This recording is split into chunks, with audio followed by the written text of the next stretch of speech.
Assalamualaikum warahmatullahi wabarakatuh.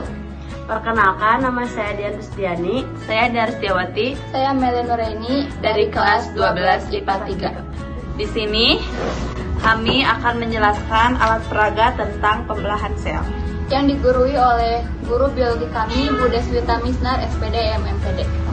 Di dalam pembelahan sel terdapat pembelahan mitosis. Di dalam pembelahan mitosis terdapat profase, kromosom sudah mengganda, kemudian memadat, membran inti mulai rusak menjadi bagian-bagian kecil atau fragmen.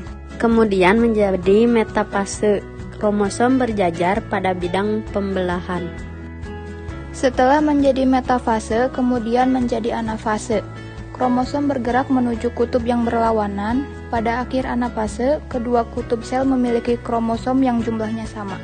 Dan setelah anafase, bagian terakhir adalah telophase. Membran inti mulai kembali bergabung, terbentuknya dua sel anakan yang bersifat diploid.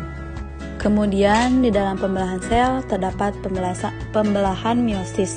Yang pertama ada profase 1, membran inti mulai rusak menjadi bagian-bagian kecil atau fragmen dan terbentuk gelondong pembelahan.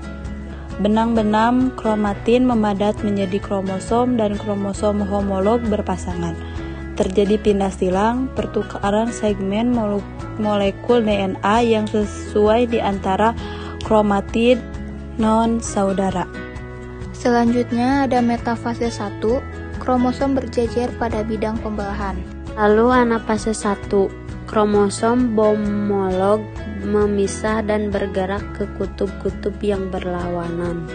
Kemudian terdapat telofase 1, kromosom homolog memisah dan bergerak ke kutub-kutub yang berlawanan.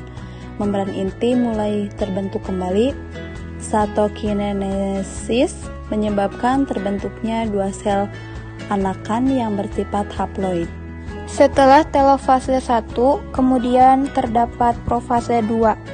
Membran inti mulai rusak menjadi bagian-bagian kecil atau fragmen dan terbentuk gelondong pembelahan. Kromatid mulai bergerak ke bidang pembelahan.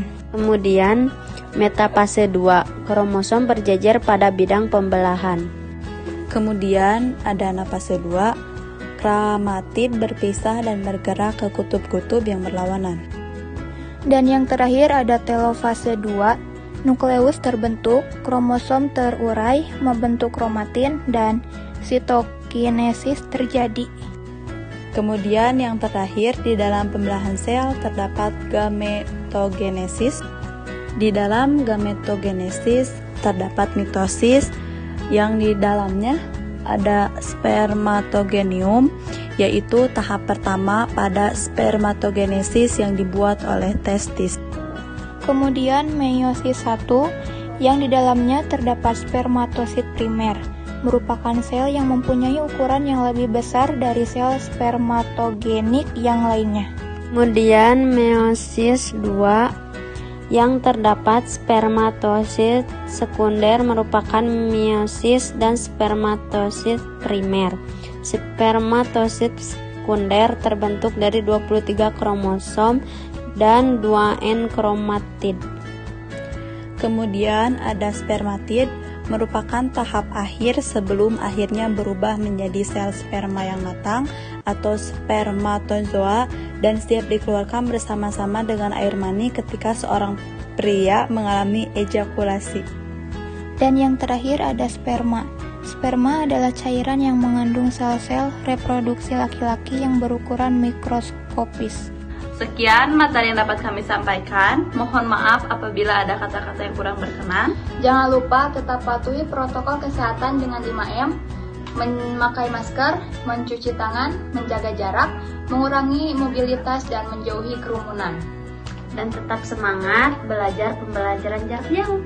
Wassalamualaikum warahmatullahi wabarakatuh.